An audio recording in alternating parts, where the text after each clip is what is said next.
There was a point in time when we could differentiate what we were supposed to be doing as a species by observing other animals. Um, I know that sounds weird because obviously we're our own species. We're not supposed to be doing everything another species does, but there are certain things which some things are common sense, other things you kind of have to like explain to people, but there are certain things that you can tell that we're doing wrong and the other animals are doing correctly, staying in their place as a species for the greater good of nature.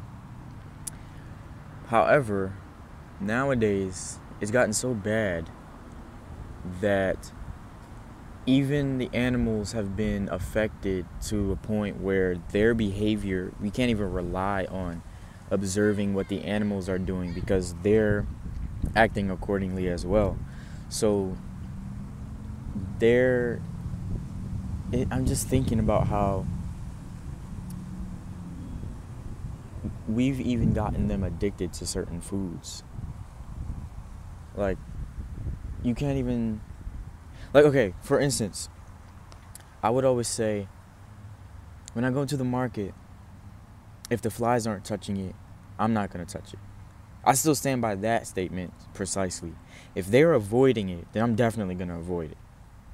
However, there are animals that are becoming like accustomed to and addicted to toxic waste. And the presence of certain species used to be a good sign of how clean a habitat or environment was, simply because of the ecology of the environment of that region.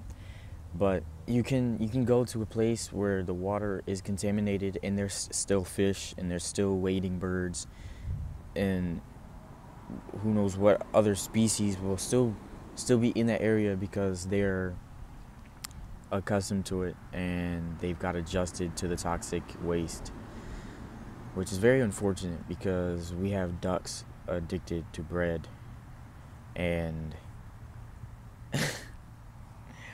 they eat out of the dumpster.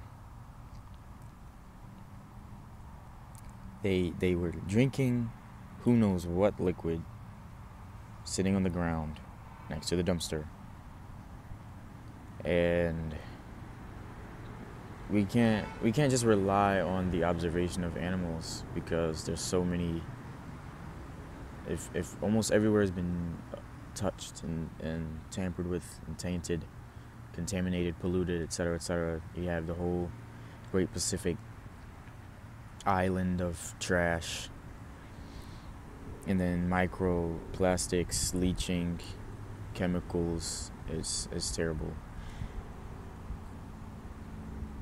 It's not a lot of animals that aren't affected. Maybe if, like, with the barriers of